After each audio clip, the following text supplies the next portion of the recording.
Hello दोस्तों, स्वागत है आपका अपने यूट्यूब चैनल ऑनलाइन जीके मंच में। दोस्तों, हमने 1000 इम्पॉर्टेंट क्वेश्चंस का जो सीरीज शुरू किया है, यह उसका 11वां पार्ट है। और इसके जो पार्ट है उसका लिंक हमने आपको डिस्क्रिप्शन बॉक्स में और आई बटन में दिया है, तो वहां से जा कर के आप उन्हें ज़रूर देखें। तो चलिए शुरू करते हैं आज का वीडियो।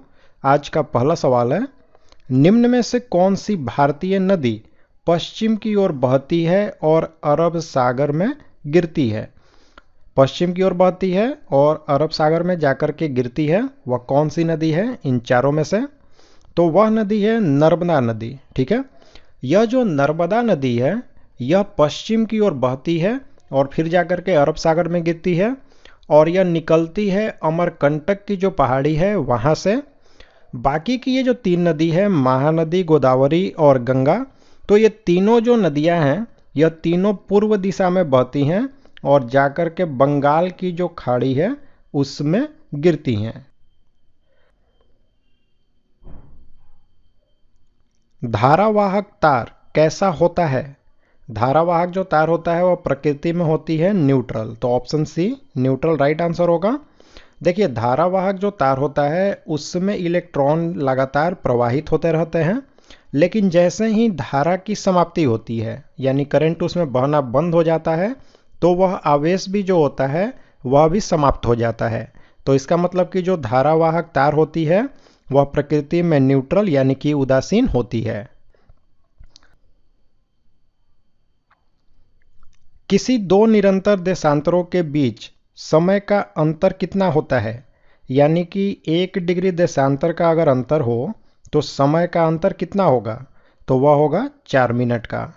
तो इस तरह से अगर 1 घंटे में पूछा जाए कि कितने देशांतर का अंतर होगा, तो 1 घंटे में मिनट होती है 60, और 4 मिनट का जो समय है वह 1 डिग्री देशांतर में होती है। तो इसका मतलब कि 15 डिग्री देशांतर जो है वह 1 घंटे में उसका अंतर होगा। भारत के लिए संविधान बनाने वाली संविधान सभा का गठन कब हुआ था? तो यह हुआ था 9 दिसंबर 1946 को। और संविधान सभा के लिए चुनाव कब हुआ था? तो यह चुनाव आयोजित किया गया था जुलाई 1946 में, और उसके बाद में 9 दिसंबर 1946 को संविधान सभा की पहली बैठक हुई। संसद की किस वित्तीय समिति में राज्यसभा का कोई प्रतिनिधित्व नहीं होता है?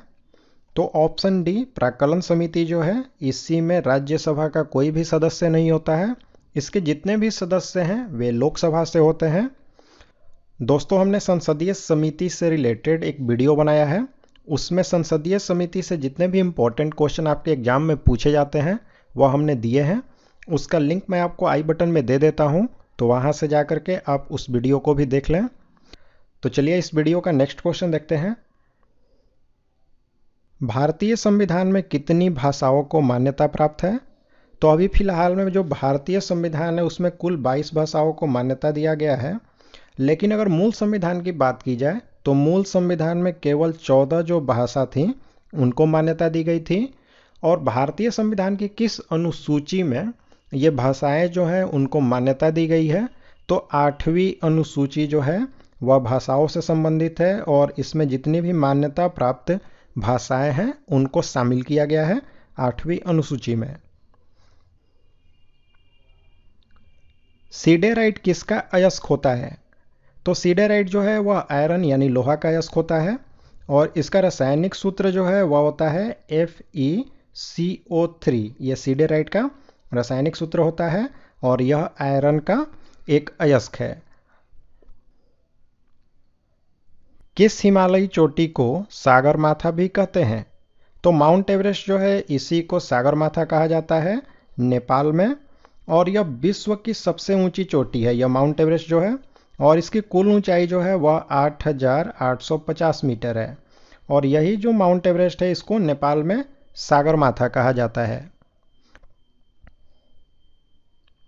विक्रम साराभाई स्पेस सेंटर कहाँ पर स्थित है? तो यह स्थित है तिरुवनंतपुरम में, जो कि केरल में स्थित है। और इसकी स्थापना अगर पूछी जाए कि कब हुई विक्रम साराभाई स्पेस सेंटर की, तो इसकी स्थापना 1962 में हुई थी। मरणोपरांत भारत रत्न की उपाधि पाने वाले पहले व्यक्ति कौन थे? यह जो भारत रत्न है यह भारत का सर्वोच्च नागरिक सम्मान है और मरने के बाद पहली भारत रत्न जो है वह दी गई थी लाल बहादुर शास्त्री को, जो कि भारत के दूसरे प्रधानमंत्री थे। और इन्हें यह भारत रत्न का पुरस्कार दिया गया था 1966 में, यानी कि 1966 में। और इसी वर्ष जनवरी में, यानी कि 1966 में जनवरी में इनकी मृत्यु हुई थी और फिर इन्हें बाद में भारत रत्न दिया गया। दिया सलाई की नोक में क्या होता है? तो लाल फास्फोरस जो है उसी को लगाया जाता है दिया सलाई की नोक में। और दिया सलाई की जो लकड़ी होती है वह चीड़ की लकड़ी होती है, इसे भी ध्यान रखें। गुणसूत्र किसके बनते हैं? तो गुणसूत्र जो होते हैं उसमें डीएनए और हिस्टोन नाम का एक प्रोटीन होता है, इन दोनों से मिलकर के बनते हैं। तो ये गुणसूत्र का राइट आंसर हो जाए किससे बनते हैं? तो डीएनए और एक प्रोटीन होता है जिसका नाम हिस्टोन है, इन दोनों से मिलकर के। किस सिख गुरु ने खुद को सच्चा बादशाह कहा था? तो गुरु अर्जुन देव जो हैं इन्होंने ही खुद को सच्चा बादशाह कहा था। और यह जो गुरु अर्जुन देव हैं इन्हीं के द्वारा 1604 ईस्वी में जो आदि ग्रंथ है, जो कि सिखों का काफ़ी पवित्र ग्रंथ है, किताब है, उसकी रचना भी इनके द्वारा ही की गई थी। बीकन प्रकाश के रूप में किस निष्क्रिय गैस का प्रयोग किया जाता है? तो नियॉन गैस जो है इसी का प्रयोग होता है बीकन प्रकाश में, ठीक है। किस प्रसिद्ध शासक को शिलालेखों का जनक कहा जाता था? तो भारत में अशोक जो है, जो कि मौर्य वंश का एक काफ़ी प्रसिद्ध शासक हुआ, इसी को शिलालेखों का जनक कहते हैं।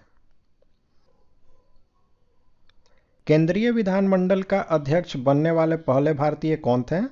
तो विट्ठल भाई पटेल जो है यही सबसे पहली बार 1925 में केंद्रीय विधानमंडल जो है उसके अध्यक्ष बने। जीवी मावलंकर जो हैं यह लोकसभा के पहले अध्यक्ष थे। और डॉक्टर राजेंद्र प्रसाद जो हैं यह भारत के पहले राष्ट्रपति थे और हमारी जो संविधान सभा थी उसके अस्थायी यानी परमानेंट अध्यक्ष यही थे। और डॉक्टर सच्चिदानंद सिन्हा जो हैं यह संविधान सभा के पहले और अस्थायी अध्यक्ष थे, ठीक है। आरएनए में थायमिन के स्थान पर कौन सा बेस होता है? तो यूरेसिल जो बेस है वही होता है आरएनए में। और आरएनए का फुल फॉर्म अगर आपसे पूछा जाए तो इसका फुल फॉर्म होता है राइबो न्यूक्लिक एसिड।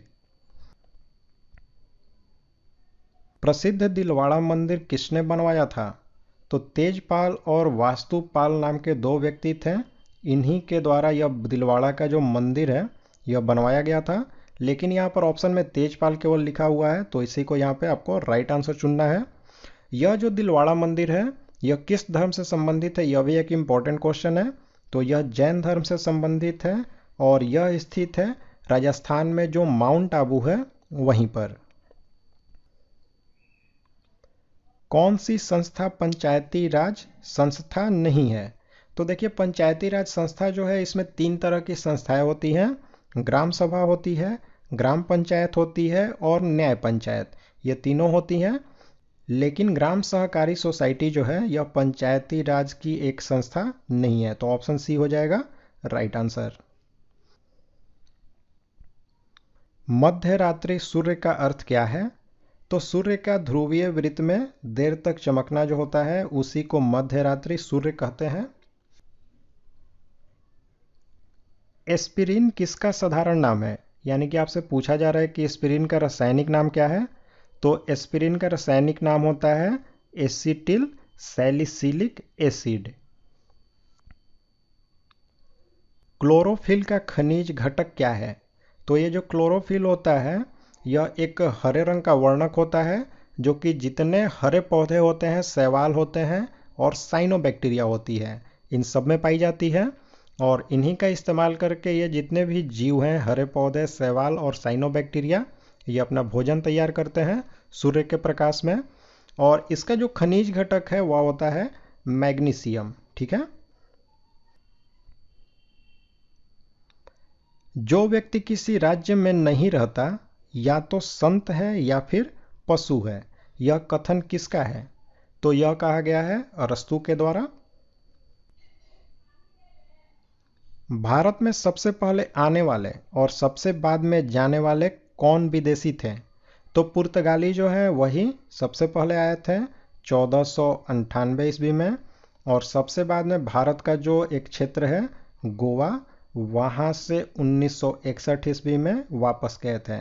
तो इसका मतलब कि ये जो पुर्तगाली हैं यह भारत में सबसे पहले आए थे और सबसे बाद 1961 में गए थे। सबसे छोटा पक्षी कौन सा है? तो बी हमिंग बर्ड जो है यह विश्व की सबसे छोटी पक्षी होती है, और यह पक्षी बी हमिंग बर्ड यह क्यूबा में पाई जाती है, और यह एक ऐसी पक्षी है जो कि पीछे की तरफ और आगे की तरफ दोनों दिशाओं में उड़ सकती है। तो दोस्तों यहाँ पर हमने जीके के इंपॉर्टेंट क्वेश्चंस को देखा। अब आपकी बारी है, आप लाइक और कमेंट करके हमें ज़रूर बताएं कि आपको ये वीडियो कैसा लगा। और साथ ही में दोस्तों अगर आप हमारे चैनल पर नए हैं तो हमारे चैनल को सब्सक्राइब करें और बेल बटन का आइकन प्रेस करके ऑल नोटिफिकेशन को ऑन करें।